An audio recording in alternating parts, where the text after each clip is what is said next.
সমন্বিত উদ্যোগ প্রতিরোধ করি দুর্যোগ এই স্লোগানকে সামনে রেখে নেত্রকোনার পূর্বধলায় আন্তর্জাতিক দুর্যোগ প্রশমন দিবস 2025 পালিত হয়েছে। সোমবার 13ই অক্টোবর সকাল 11:30টায় উপজেলা প্রশাসন ও দুর্যোগ ব্যবস্থাপনা বিভাগের আয়োজনে দিবসটি উদযাপন করা হয়।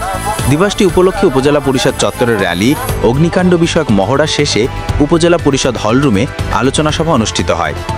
উপজেলা নির্বাহী অফিসার মোহাম্মদ আনিসুর রহমান খানের সভাপতিত্বে ও উপজেলা প্রকল্প বাস্তবায়ন কর্মকর্তা মোহাম্মদ আসাদুজ্জামানের সঞ্চালনায় বক্তব্য রাখেন Purbadhala fire service station officer Mohammad Saiful Islam, উপজেলা যুব উন্নয়ন কর্মকর্তা মোহাম্মদ আলাউদ্দিন খান, হুংলা ইউনিয়ন পরিষদের চেয়ারম্যান সিরাজুল ইসলাম খোকন এবং সাংবাদিক হাবিবুর রহমান।